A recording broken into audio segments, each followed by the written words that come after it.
Hi everyone and welcome to my channel, or welcome back if you've been here before. In case this is your very first time watching one of my videos, hi, I'm Leslie. I'm so glad you clicked on this video.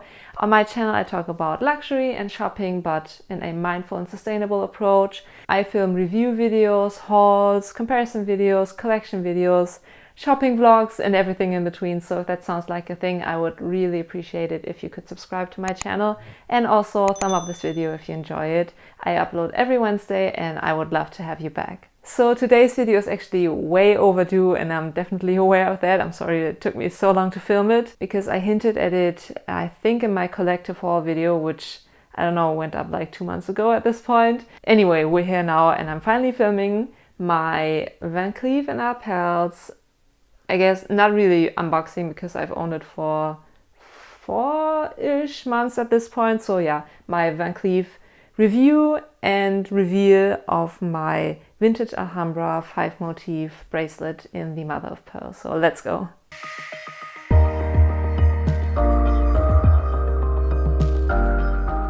So one of the main reasons why it took me this long to finally sit down and film this video is luxury fine jewelry is not really my area of expertise. In fact, the only other luxury fine jewelry I own is my Cartier Trinity bracelet, this one right here on the cord. So I don't know, obviously these rings are fine jewelry, but you get the idea. My very first really expensive piece of fine jewelry was my Van Cleef Arpels vintage Alhambra bracelet that I treated myself to for my 27th birthday earlier this year.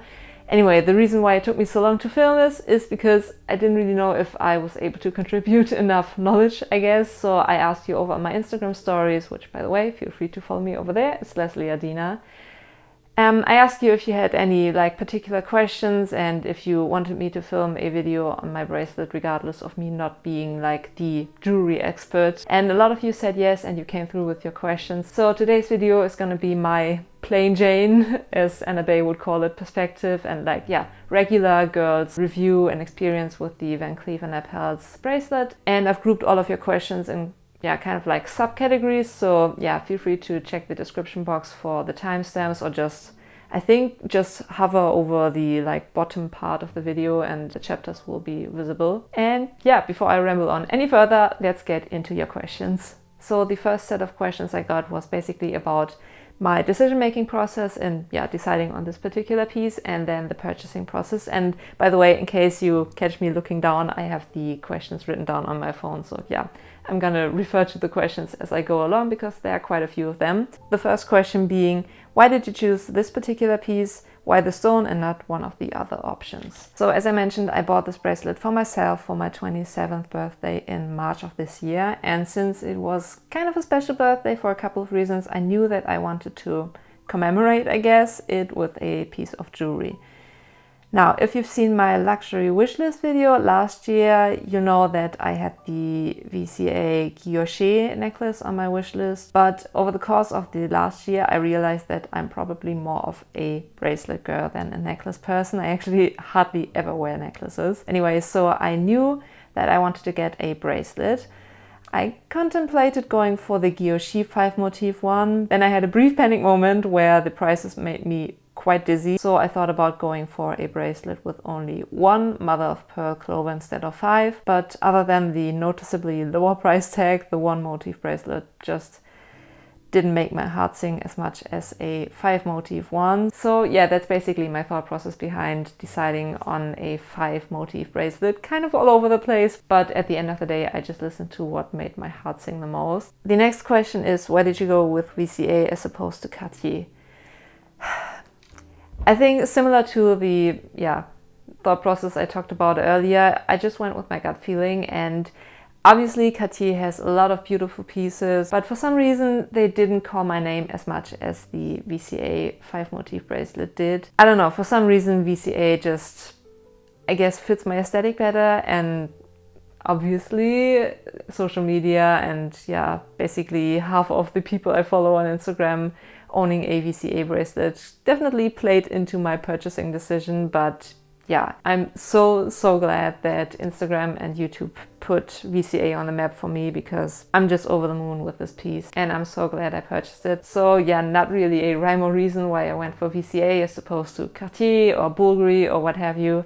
Not saying that I don't like these brands or yeah, the designs that they have to offer, but for my first luxury fine jewelry piece, I just felt that VCA was the right way to go. So the next set of questions was on my shopping experience. Number one being, how was the experience in the boutique and was I able to choose between several bracelets?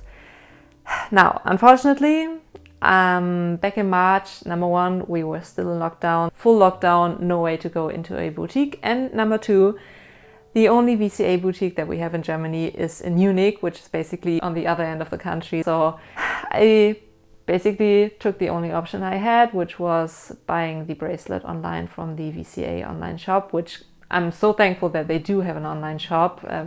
Chanel, I'm looking at you. Anyway, so yeah, not my first preference, because in particular when I'm looking at this kind of money to be spending on one item, I definitely prefer the in-store shopping experience, but maybe one day. The next question is the serial number important to you and which one did you choose? Again, as I mentioned, I bought my bracelet online, so I didn't really have a choice. I just got sent the next best one, I guess, that they had ready in their warehouse. And to be honest, I don't really know how to read serial numbers on VCA pieces. Again, not an expert on jewelry, but we already discussed that. I know where it's located and I know that it has to match the serial number that you get given in the authenticity certificate, which obviously it does. And beyond that, no real preference or no thoughts on the serial number, because no idea, to be honest, what the serial number letter and number combination on VCA pieces stands for. So yeah. The next question was, what paperwork and accessories did the bracelet come with? So let me give you a quick rundown. They included this tiny little shopping bag, which if you compare it to the box, I guess it fits, but I would have preferred a little bigger shopping bag, but at least they included one, so that's great and it's super cute. It's, it kind of sits as a display in my wardrobe.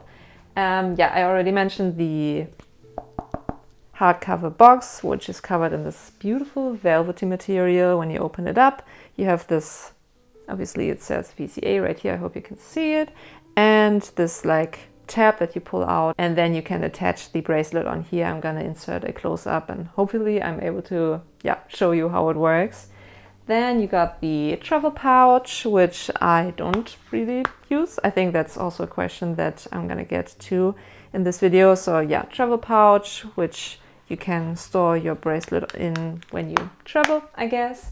And in terms of paperwork, you had this envelope with the return label and all that good stuff. And then you have this tiny little booklet. When you open it up, you have this black and white photo of Place Vendôme since 1906. So apparently Van Cleef Arpels goes way back. And then you have the care advice booklet in a bunch of different languages and the authenticity certificate, which I'm not going to show you in detail for obvious reasons, but rest assured that the serial number that is handwritten on here matches the bracelet, so that's great. And I think that's about it. Okay, you have this like gift wrap band, I guess, and obviously the box was really nicely packaged. But other than packaging material like gift wrap or like these tiny little fuzzies that the shipping box was filled with, I'm definitely gonna keep everything because I like having a full set of an item even when I'm not planning on ever selling it. The next question I got was whether I kept the bracelet as is or if I had to have them adjusted, take some links out or something like that. And I'm happy to report that I hope you can see how it sits on me, but I'd say it sits kind of loose-ish, but perfectly fine for me. And no, I didn't have them adjust the length of the bracelet, which I'm so happy about because the two motif clovers on either side of the clasp are pretty close to the clasp, so My guess would be that depending on your wrist size, obviously, and depending on how much adjustment you need, there might be a risk that they actually have to take out one of the 5 clovers, which would break my heart really, because I mean, it's a 5 clover bracelet turned into a 4 clover bracelet basically. So yeah, I'm so thankful that I didn't have to have any adjustments on the bracelet, but VCA does that obviously, and I think the adjustment is complimentary within the first like 1 or 2 years. So yeah, definitely an option, but I'm glad that I didn't have to make use of that option. The next set of questions I kind of grouped together was about my wearing experience, I guess, and how much I wear it and how I style it basically. So number 1 being, how do you like the weight of the bracelet? Now, we're talking about a pretty expensive bracelet, and it's really hard to digest and like justify, I guess, the price tag, especially when you come from buying handbags and you have the handbag in your hand and you feel it and the weight of the bag. Going to a bracelet that you hardly feel on your wrist is, it kind of took some time to adjust to that, because other than the fact that sometimes I really have to look down on my wrist to check if it's still there and I didn't just lose it, I don't know, on the street or anything like that, spending almost 4K on a bracelet that is like super light and there's basically no weight to it, I was a little 50-50 on that. Obviously, as you might have been able to tell, now I absolutely love the bracelet, but at first I was like, okay, I'm holding 4K in my hand almost, and it basically feels like nothing. But I guess that's more of a me problem than a problem with the bracelet. And yeah, now I'm really happy with the weight because, as I said, you hardly notice it on your wrist. And yeah, it's super comfortable to wear, not bothersome at all. So it does have its pros that it's a pretty lightweight bracelet for sure. The next question I got is, how often do I wear the bracelet? Now, this might surprise some of you, and some of you might be proud of me and some might be appalled, because I've definitely heard people say that it's their special occasion bracelet, or yeah, they don't wear it on a day-to-day basis. Well, I do. It's actually really hard to not wear the bracelet on a day-to-day basis. I really have to consciously make the decision to not wear it on a particular day and switch it up. But when I do leave my house, more often than not, I actually gravitate to my VCA bracelet. So I've been wearing it pretty consistently, and while some of you may say, that's not really what it's meant to be used for, I should have gone for a full gold bracelet like the Love bracelet or the Juste un Clou from Cartier. I don't know, maybe I come from the school of thought that if you spend that kind of money on a piece, I wouldn't want it to go to waste while I'm waiting for a special occasion, for example, because truth be told, there aren't many special occasions. Me leaving the house is a special occasion basically. So yeah, I try to make an effort to not wear it too much, but yeah, definitely more than 75% of the time that I leave my house, this beauty will be on my wrist. So yeah, safe to say I wear the bracelet pretty often. The next question I got kind of ties into the previous one, and that is, do you wear the bracelet to the office? Short answer, yes, I do. I guess that's also the pro of the VCA bracelet not having a giant logo or anything like that on it. It's more of an if you know, you know kind of piece, and I just think most of my colleagues don't know. So while when they notice my bracelet, they would maybe, hopefully, I guess, think about how beautiful it is. They wouldn't immediately tie it to me having spent quite a good chunk of money on it. So yeah, I'm perfectly fine with wearing it to the office, and I'm not self-conscious or anything about it. So yeah, I definitely wear it to the office. Oh, and by the way, I did film an entire video about my thoughts and yeah, my 2 cents on wearing designer items to the office. I'm gonna link to that up here and also in the description box in case you're interested to hear my thoughts. But yeah, definitely wear my VCA bracelet to the office, and yeah, I don't see why I shouldn't. The next question I got is, how do I wear it? So stacked with other bracelets or like one on its own, and I'd say 99.9%, let's say 99% of the time I wear it on its own. So just as is, no like combination with other bracelets. Mainly that does come down to me being a little afraid of putting additional or like unnecessary stress or strain or risks of wear and tear on the bracelet.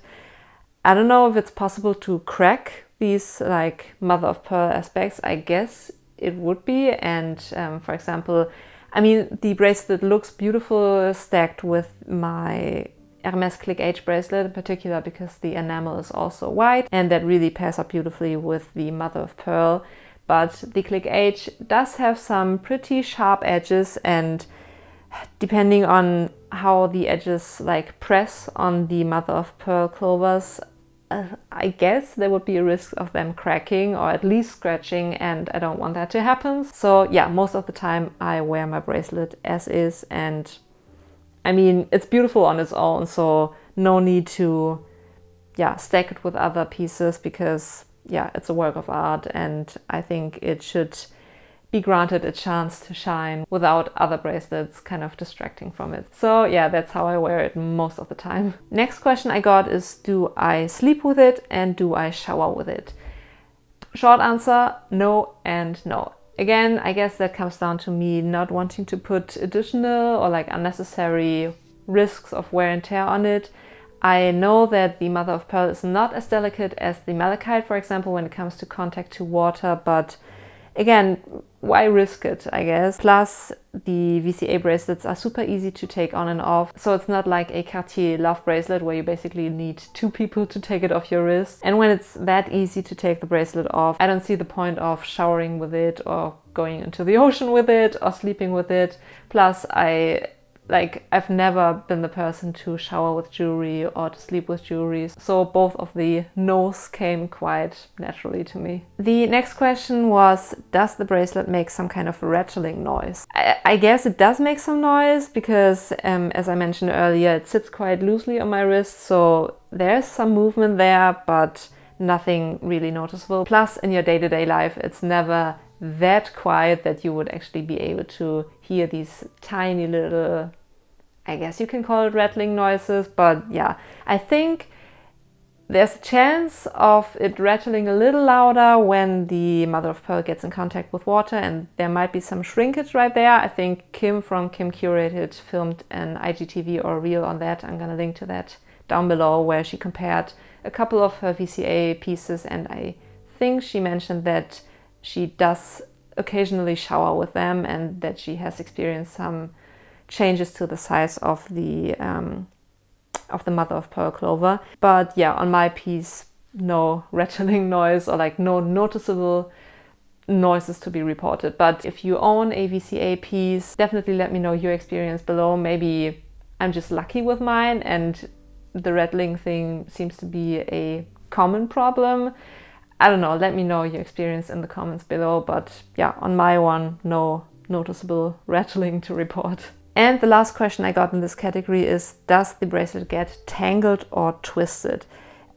I guess that comes down to you paying a little attention to how you put it on. So yeah, obviously there's a chance that if you don't pay attention to it, that the bracelet is like twisted in itself, and that might cause some friction or like some, I guess, tangling issues or like jamming up issues. But yeah, just pay a little attention to when you put the bracelet on. Just lay it flat in front of you and pay attention to the bracelet not being twisted up in itself, I guess, and then put it on, and that should mitigate any kind of problems that you might be facing. So yeah. In terms of wear and tear, one of you asked me if there are any scratches on the mother of pearl or the gold, or if there are any kind of discolorations on the mother of pearl. Short answer, no. I'm gonna insert close-up so you can take a closer look yourself and be the judge of that. But I've really inspected the bracelet before filming this video and I didn't notice any kind of wear and tear issues. It basically looks pristine and as good as new. So yeah, really happy about that. Bear in mind, I've only owned it for about, a little over 4 months. So ask me again in a couple of years or in a year's time, maybe I will have noticed some wear and tear or scratching by then. But yeah, currently the bracelet looks, like fresh from the boutique, which makes me really, really happy. So I realized that there are quite a few questions left and I feel like I've been talking for ages at this point already, so I'll try to keep it short for the rest of the questions. Next question being, do I have any regrets and will I buy the bracelet again?